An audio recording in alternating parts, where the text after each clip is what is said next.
saw the previous video, you might recognize this piece. This is the power steering bracket that came with the Speedway pump assembly that's going on the Austin Healey project.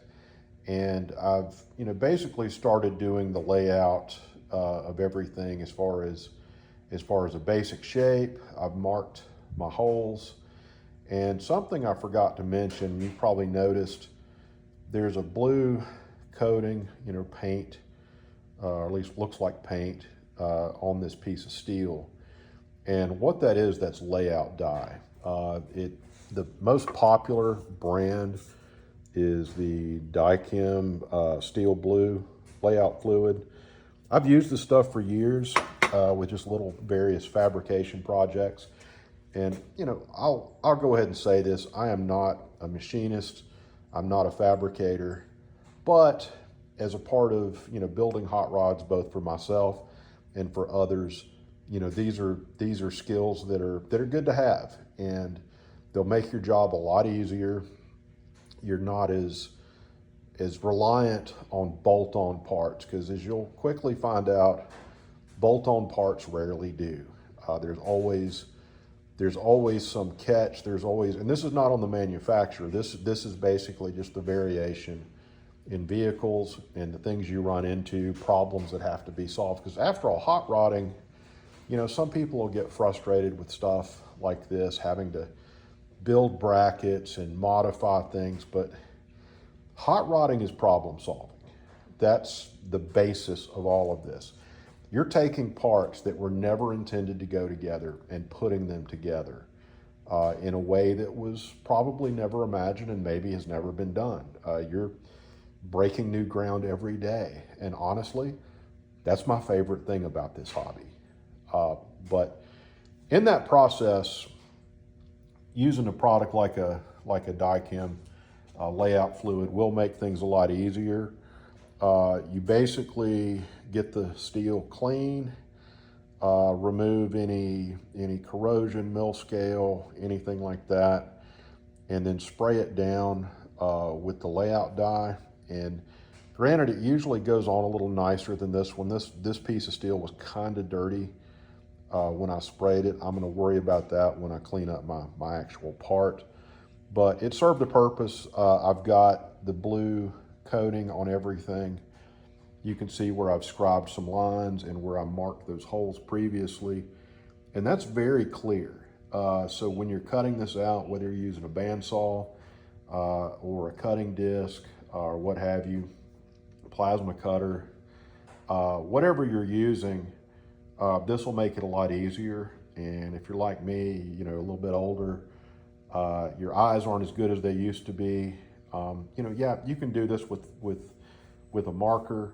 You don't have to get fancy with it, but I prefer, being able to get a nice, clean, precise line with a scribe. And, you can use a scribe, you can use a sharp, small drill bit, whatever you've got on hand. You don't have to buy a lot to be able to do this. You basically, all you want is something that'll scratch that coating so you can see what you're doing. But anyway, this is the Dychem, and I'm obviously not sponsored by them or anything like that, but this product has been around forever, and it's readily available. I think this can probably came from my local industrial bolt and tool supplier, a place called Threads for the South in Marietta, Georgia. If you happen to be in the Atlanta area and you need hard to find bolts, taps, I don't care, anything having to do with threads, or, and even some, nice tools and fabrication supplies, Threads for the South is a great place to go. It's right off 41 on the north side of Marietta. But anyway, you can also, I know a lot of you probably don't live in the area. I'm pretty sure you can get this product on Amazon, possibly other places. It's fairly common. If you've got an industrial bolt supplier in your area, they'll have it. Most machine shops, you know, they may not sell to the public necessarily on stuff like that, but you can always ask. Anybody that does a lot of machining uses this stuff. But anyway, if you've got any questions, just feel free to ask. And if there's anything else you'd like to see as far as building hot rods, anything like that that you need a little advice on, just post up. Thank you. A few moments later. Okay, here's the finished bracket. As you can see, I cut it out of this piece of steel. Just used a cut-off disc on a 4.5-inch grinder to do that. Used a flat disc to clean up the edges. And of course, drilled my holes on the drill press and tapped the top hole. And I put a quick coat of paint on it. I did do a quick mock-up with the pump just to ensure that everything lines up properly the way it's supposed to and that everything looks like it's going to work. Haven't actually put it on the vehicle yet to try it, so I kind of skipped a step there. If you're new to this, you may want to hold off on the paint, but this looked like everything was going to work fine, so I went ahead and threw a coat of paint on it. And next, we'll install the power steering pump. Okay, as you can see, the new bracket is installed. I got the pump mounted up there pretty nicely. It did pretty much what I wanted it to do. Now granted, I would have liked to have gone lower with this pump, but part of what you run into, the lower you go in this car, the more interference you have from the fender wells. And yeah, the customer gave me permission to cut into those fender wells as I needed to, but honestly, I really didn't want to do that. I wanted to, you know, this is a complete assembled car, and trying to properly refinish those panels in the confines of the vehicle with an engine sitting in it, I just didn't want to get into that. It sounded like a can of worms to me. So I had to compromise. The pump is further down. It's still, you know, with this large Speedway pulley, it was very close to the radiator hose. And granted, you look at that and you're like, oh, well, looks like there's plenty of room there. Well, the way these rubber hoses wanted to lay, it was very close to the pump, and over time it would have hit. I mean, it was much closer than it is now. So I solved that problem. I used a piece of aluminum tubing. It's a 1.5-inch tubing made by Vibrant, Summit Racing, stock sitting, all sorts of sizes. They've also got some other that is more closely intended for radiator hoses. It's already got, well, radiator hoses or boost hoses that has a flare on it to basically accept a hose and retain it. This one I had to do a little bit of work on because it was basically just straight tubing. So I had to put a little bit of a ridge in the edge of the tubing to overcome that. But as you can see, yes, I was able to get the hose away from the pulley, but there is still not enough room for an internal reservoir. And considering that the fender wells on this car come in a pretty good bit, if I did go lower with the bracket, which there's room, I could have gone lower, and with that 1/4-inch plate, it would have been plenty rigid. So it would have worked okay, but I would have had to have cut into that inner fender. And frankly, I didn't want to do that. This car's fiberglass. The confines of this engine compartment are very tight. The exterior surfaces are gel-coated fiberglass. This car's not painted. So if anything got damaged, which I'm very careful, but if anything got damaged, there's really no easy way to fix it. You're basically painting the entire car at that point. So that said, I went back to the idea of an external reservoir. And we'll be using the same one. I'm still working out the details of mounting on that part, but I did want to show you this before I get any further. You'll notice the fittings here. There's a banjo style fitting here, and you can see where it gets the name. It's, you know, shaped like a banjo. It has a bolt running through the center of it. And the thread on this end is -6 AN male. That's feeding into a custom-made hydraulic hose that is stainless steel braided, has Aeroquip ends on it. That was put together by B&J Hydraulic, one of our local shops in Kennesaw, Georgia. Excuse me, no, actually these were not built by B&J. These came from a previous project, but they are, they're capable of building a similar line, and any hydraulic shop that messes with heavy equipment or anything like that could do something similar for you. And usually if I'm messing with any kind of power steering, anything that's not stock, you know, if it's an LS swap, a Gen 3 Hemi, anything like that, and I have to have hoses made, that's what I do. I'll basically convert it on the pressure side to -6 AN. I'll lay my hose out and figure out where the fittings need to be and where they need to be clocked, because these are not swivel fittings. These are solid fittings. So you've got to be careful as far as orienting them if you're having one of these made.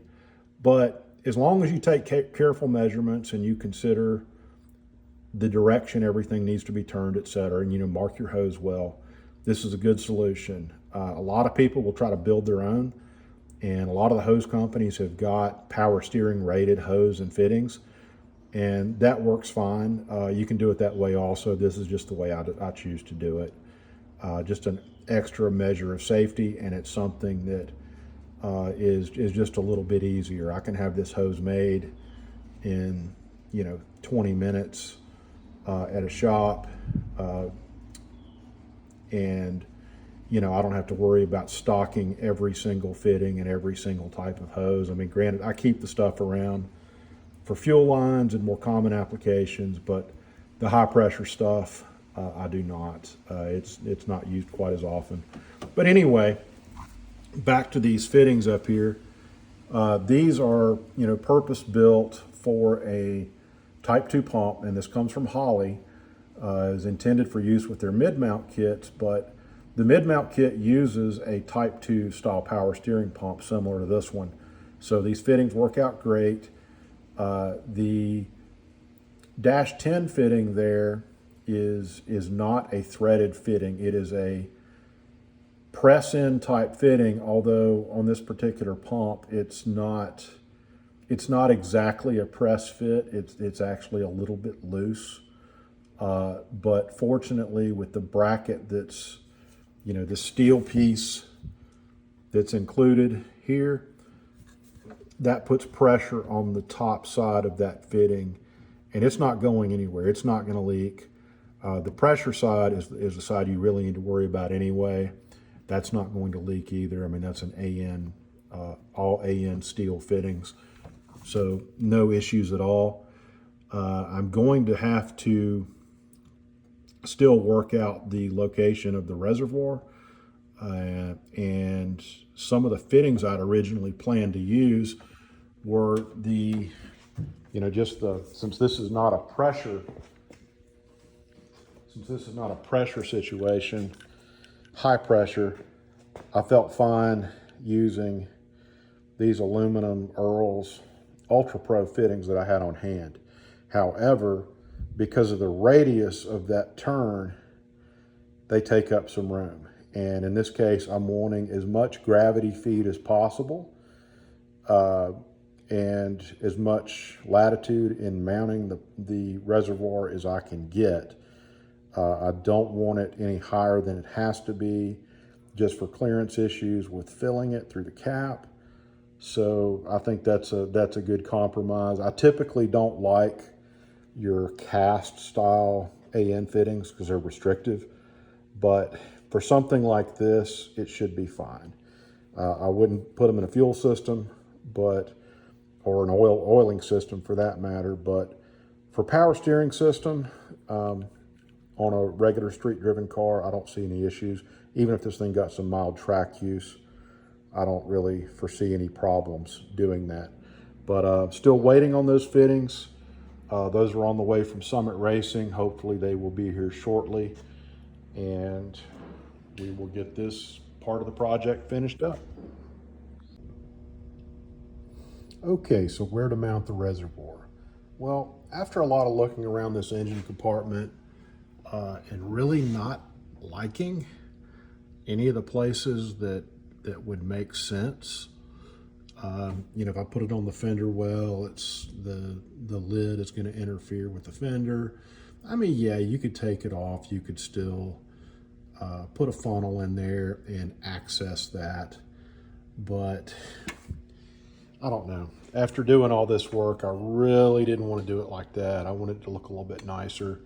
So here's what I came up with. Now, granted, these early small blocks, I mean, you'll notice there are no holes in these cylinder heads.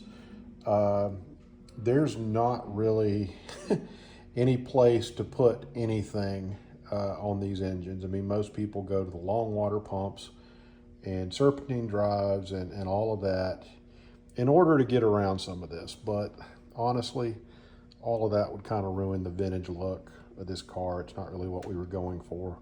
So we had to improvise a little bit, and that's what I've done. In the original setup on this car, the power steering pump, you know, like I said, it was a Ford, very large Ford style pump, but there was a bracket made to attach it, very similar to the way that Chevrolet alternators are typically attached with headers. You know, for your older small blocks, they would use a, you know, typically a chrome bracket, or actually a couple of brackets to attach the alternator, and it would ride right there, you know, above the header tube. And that got me thinking. I had a Chevrolet alternator bracket on hand, you know, the type used for that type of setup. So what I've done, and I haven't installed it yet, but I think this is going to work well. I basically took a steel bracket, and granted there's only one bolt in there. I'm going to have to go get some hardware, but basically made a steel bracket using the same techniques we've talked about before. Drilled a couple holes, made it so it bolts up, you know, got it the position where I kind of liked it. And I'm going to make this bracket look a lot nicer. I may put some holes in it, dress it up a bit, but this is basically what I'm going for. Now the power steering pump is going to mount over the header tube and attach to the header bolts. And that will give me, you know, plenty of good access for the lid, for the power steering. It'll clear the steering shaft just fine. Basically just make it, you know, easier to work on, and honestly, it's not going to look bad either. I should have that finished up here shortly. I've just got to finish the bracket, throw a coat of paint on it, and tomorrow morning I'll be installing that bracket. A few moments later. And here's the finished bracket. Okay, and here we have the finished.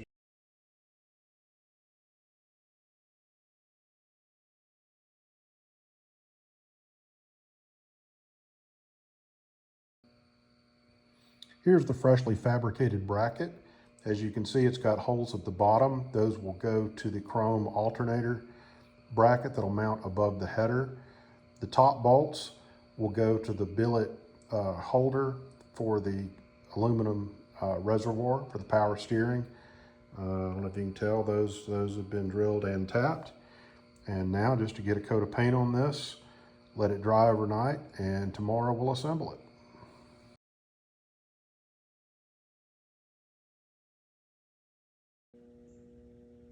And here's the finished bracket. Okay, and here we have the finished product. You can see this will be very easy to service, you know, real easy to get to the cap. No issues there. It's spaced up and away from the header. The fluid line, like I said, that's a -10 feeding the pump. Got a 90-degree cast fitting on this end going down here to another cast. That's actually a swivel fitting. And you'll notice I've put a pretty decent loop in this line. Whenever you're dealing with braided line of any kind, you got to keep in mind that you can't kink it, and most of it, quality line, is very hard to kink. This Earl's Ultra Pro is no exception to that. Even with that bend in it, it's still very rigid. There's no issues, there's no worries. You see no wrinkles, no crimping at all, anything like that.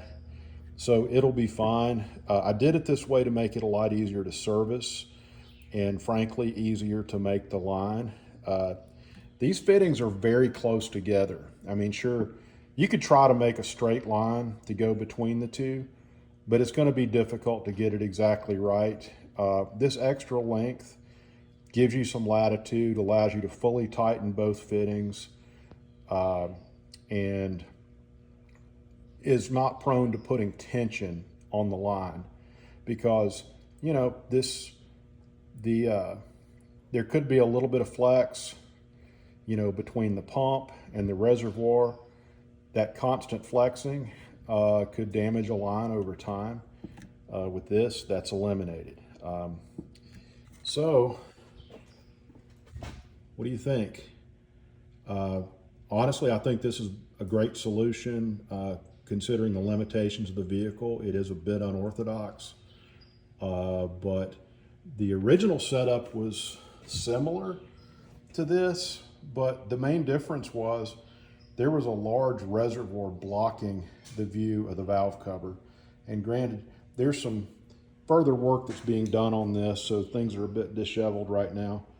But as you can see, the power steering setup does not detract from the engine at all. You look under the hood, the first thing you see is the engine, not a power steering reservoir. So to me, that's a massive improvement. I think the customer will like it. And keep in mind too, that I know if you're not really a fabricator, you're kind of new to this, the idea of making brackets and doing all this custom work may be a little intimidating, but don't let it intimidate you. Start small. You can, even if you're not a fabricator or you don't have the tools, things like that, say you're a younger guy just getting in the hobby, you may not be as comfortable with drills and drill presses and grinders and things like that, but I'll tell you what you can do. I would bet that you could go into a CAD program like Fusion 360 and design your own brackets, design them on paper or basically on your computer screen. There are a lot of services out there like Send, Cut, Send that will produce these parts, and they'll make it affordable in small quantities to suit. So don't let the lack of tools stop you. There are a lot of different ways you can do this. I've got all these tools on hand. Some of them have been in my family forever. I mean, my drill press was my grandfather's, and it was old when I was a child, but guess what? It still works great. And as you go on, you'll accumulate more tools.